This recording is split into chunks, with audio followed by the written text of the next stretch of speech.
बेटा डिकनोइक एसिड के बाद यहाँ पर मैंने लिखा है अनडिकनोइक एसिड। ये अनडिकनोइक एसिड मैंने लिख दिया था, लेकिन अनडिकनोइक एसिड का फार्मूला ये गलती से मैंने लिख दिया है C10H23COOH।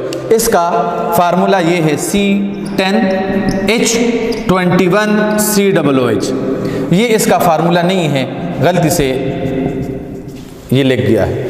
ठीक है, अनडिकनोइक एसिड का फार्मूला ये है C10H21COOH। क्योंकि अल्काइल ग्रुप है तो अल्काइल ग्रुप N की वैल्यू अगर 10 है तो C क्या हो जाएगा, C हो जाएगा N की वैल्यू 10 है तो 2 मल्टीप्लाई बाय 10 20 और +1 21, तो H21 हो जाएगा। इस तरह C10H21COOH और मॉलिक्यूलर फार्मूला है C11H22 और O2। C11H22O2, this is known as undecanoic acid. और डिकनोइक एसिड का फार्मूला है C10H20O2। एसिटिक एसिड का मॉलिक्यूलर फार्मूला है C2H4O2। फार्मिक एसिड का फार्मूला है CH2O2। नाउ हम आगे जाते हैं, अब ये करेक्शन हो गई है, हम आगे जाते हैं towards the solubility of carboxylic acid. अब हम सॉल्युबिलिटी ऑफ कार्बोक्सिलिक एसिड को डिस्कस करने से पहले मैं आपको थोड़ा सा एक पॉइंट एक्सप्लेन कर दूं, और वो है hydrogen bonding in carboxylic acid. Carboxylic acid का अगर हम यहां स्ट्रक्चर ड्रा कर लें तो कार्बोक्सिलिक एसिड मॉलिक्यूल आपस में किस तरह कंबाइन होते हैं। हमारे बुक में ये नहीं है, फेडरल के बुक में ये है कि कार्बोक्सिलिक एसिड में हाइड्रोजन बॉन्डिंग किस तरह है। कार्बोक्सिलिक एसिड का ये एक कार्बोक्सिलिक एसिड मॉलिक्यूल और फिर हम दूसरा कार्बोक्सिलिक एसिड मॉलिक्यूल ड्रा कर लेते हैं।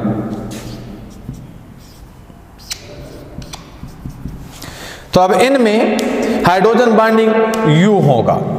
ये बेटा ये एक हाइड्रोजन बॉन्ड है और यहां पर ये दूसरा हाइड्रोजन बॉन्ड। एक कार्बोक्सिलिक एसिड का पार्शियल नेगेटिवली चार्ज ऑक्सीजन दूसरे कार्बोक्सिलिक एसिड के पार्शियल पॉजिटिवली चार्ज हाइड्रोजन को अट्रैक्ट कर रहा है। इसी तरह उसी कार्बोक्सिलिक एसिड का पार्शियल पॉजिटिवली चार्ज हाइड्रोजन दूसरे कार्बोक्सिलिक एसिड के पार्शियल नेगेटिवली चार्ज ऑक्सीजन की तरफ अट्रैक्ट हो रहा है। इसका मतलब ये हुआ कि कार्बोक्सिलिक एसिड अगर दो मॉलिक्यूल हम लें तो उनमें कितने हाइड्रोजन बॉन्ड बन सकते हैं? 2 हाइड्रोजन बॉन्ड।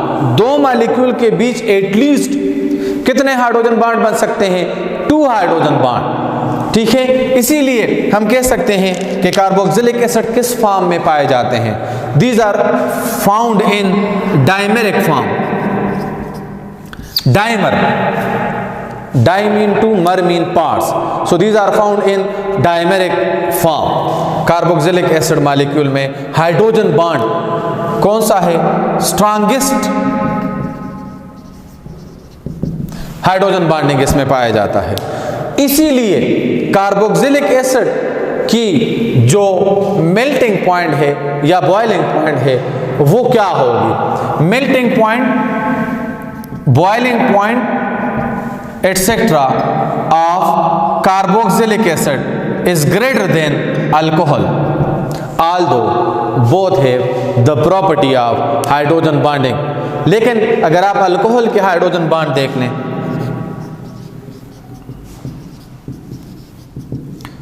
तो अल्कोहल में हाइड्रोजन बॉन्ड देखें, दो मॉलिक्यूल के बीच कितने हाइड्रोजन बॉन्ड बन सकते हैं? Only 1।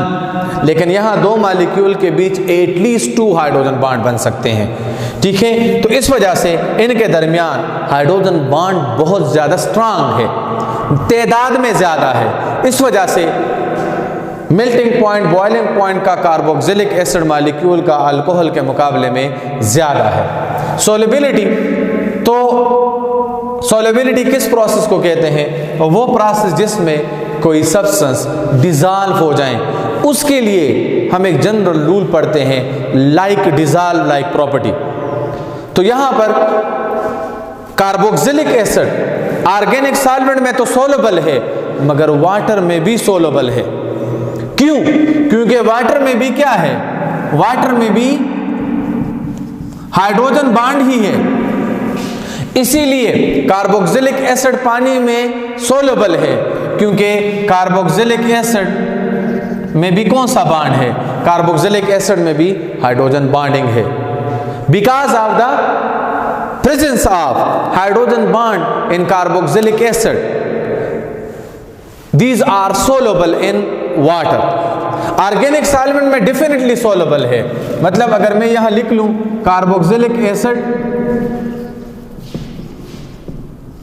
Are soluble in water as well as organic solvent, मतलब ऑर्गेनिक सॉल्वेंट से मुराद क्या है, नॉन पोलर सॉल्वेंट,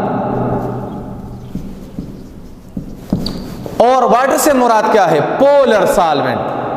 तो ये तो एक पोलर इन नेचर है। दूसरी बात, इनमें हाइड्रोजन बॉन्डिंग है, तो कार्बोक्सिलिक एसिड इन दोनों में सोलबल है। मगर जो सोलेबिलिटी है कार्बोक्सिलिक एसिड की, सोलेबिलिटी इनकी क्या होती जाती है, solubility decreases with increase in the size of carboxylic acid. इसकी सोलेबिलिटी कार्बोक्सिलिक एसिड या साइज ऑफ अल्काइल ग्रुप के बढ़ने से डिक्रीज होती जाएगी। क्यों?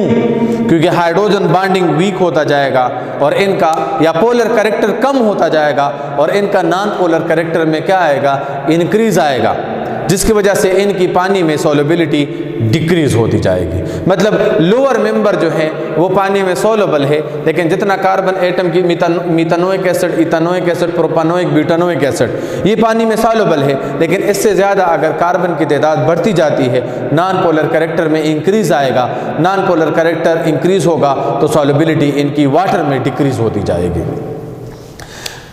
लेकिन कार्बोक्सिलिक एसिड पानी में अल्कोहल के मुकाबले में ज़्यादा सोलबल है। इनका मेल्टिंग बॉइलिंग पॉइंट अल्कोहल के मुकाबले में ज़्यादा है, क्योंकि इनमें हाइड्रोजन बॉन्ड बनाने की एबिलिटी ज़्यादा है। अब बेटा आ जाए, हमारे बोर्ड के पेपर में एक शॉर्ट क्वेश्चन आता है कि acetic acid is sometime known as glacial acetic acid. Glacial का मतलब क्या है? इसका मतलब है आइस लाइक। ये लफ्ज निकला है ग्लेशियर से। ग्लेशियल का मतलब क्या है? Ice like. ग्लेशियर जो स्नो हो जाए और वो फिर फ्रीज हो जाए, कम करीब हो जाए, तो वो एक अदर शेप इख्तियार कर लेता है और उसको हम क्या कहते हैं? ग्लेशियर। तो जो हमारे पास एनहाइड्रस एसिटिक एसिड है, एनहाइड्रस मतलब क्या है? एनहाइड्रस का मतलब क्या है? Without water. Without water mean pure acetic acid, जिसमें कोई भी वाटर मॉलिक्यूल ना हो। ठीक है, तो अगर हम इसको फ्रीज कर लें, एनहाइड्रस एसिटिक एसिड, इसका जो फ्रीजिंग पॉइंट है वो क्या है? That is 17 degree centigrade. The freezing point of anhydrous acetic acid is 17 degrees centigrade. And what is the boiling freezing point of water? Good. The freezing point of water is 0 degree centigrade.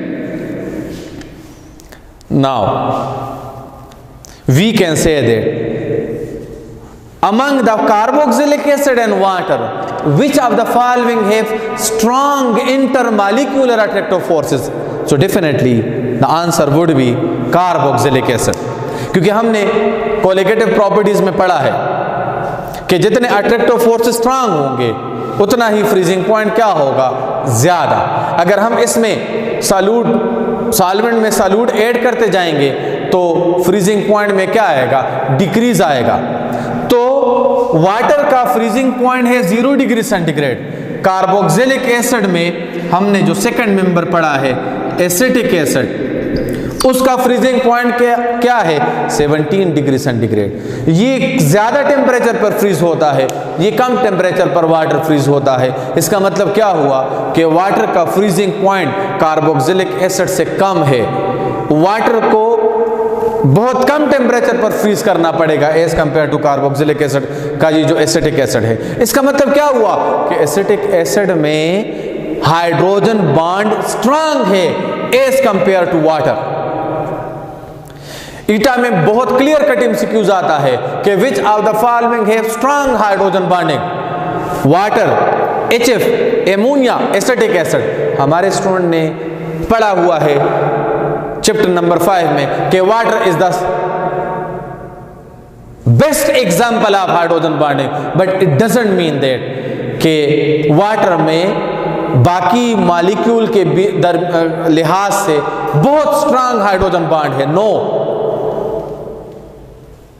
Water best example है, लेकिन इसका मतलब ये नहीं है कि इसमें hydrogen bond तमाम मॉलिक्यूल से स्ट्रांग है। इसका मतलब ये नहीं है। वाटर बेस्ट एग्जाम्पल है। वाटर को यूनिवर्सल सॉल्वेंट कहते हैं तो उनके अदर प्रॉपर्टीज के लिहाज से, लाइक वाटर न्यूट्रल है, वाटर का pH 7 है, वाटर एम्फोटेरिक इन नेचर है, वाटर में एसिडिक बेसिक दोनों प्रॉपर्टीज मौजूद हैं, वाटर में हाइड्रोजन बॉन्ड है। वाटर हमारे बॉडी में ज्यादा मिकदार में इसलिए पाया गया है क्योंकि इनमें ज्यादा से ज्यादा हीट एब्जॉर्ब करने की एबिलिटी है। वाटर की डाई इलेक्ट्रिक कांस्टेंट वैल्यू ज्यादा है। वाटर में पोलर नॉन पोलर दोनों कंपाउंड्स डिसॉल्व करने की एबिलिटी है। That's why water is known as universal solvent. लेकिन इसका हरगिज़ ये मतलब नहीं है कि वाटर में हाइड्रोजन बॉन्ड सबसे स्ट्रांग है। ठीक है, तो कार्बोक्सिलिक एसिड एसिटिक एसिड में हाइड्रोजन बॉन्ड वाटर के मुकाबले में स्ट्रांग है। इस वजह से इसका melting point, freezing point, boiling point ये वगैरह वैल्यू भी ज़्यादा है। और उसका रीज़न क्या है? उसका रीज़न यही डायमेरिक फॉर्म है। तो हम कह सकते हैं सिंपली कि glacial acetic acid mean, glacial का मतलब क्या है? Ice like. सो जब हम एसिटिक एसिड को, acetic acid mean ethanoic acid CH3COOH, acetic acid को हम आयुर्वेदिक नेम क्या कहते हैं? Ethanoic acid. इथेनोइक एसिड को अगर ये एनहाइड्रस है, हम इसको फ्रीज कर लें at 17 degree centigrade, it is converted into solid. और वो सॉलिड किस तरह दिखता है? आइस लाइक दिखता है। तो इसी वजह से एनहाइड्रस एसिटिक एसिड को क्या कहते हैं? Glacial acetic acid. Why anhydrous acetic acid is known as glacial acetic acid? Because when we freeze this anhydrous acetic acid, when we decrease the temperature up to 17 degree centigrade, it become solid, and the crystal or the solid form of this substance look like ice. That's why it is known as glacial acetic acid.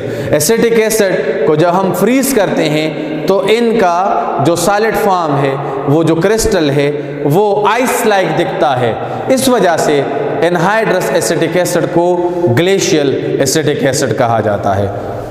So my dear student, this is something about the physical properties of carboxylic acid.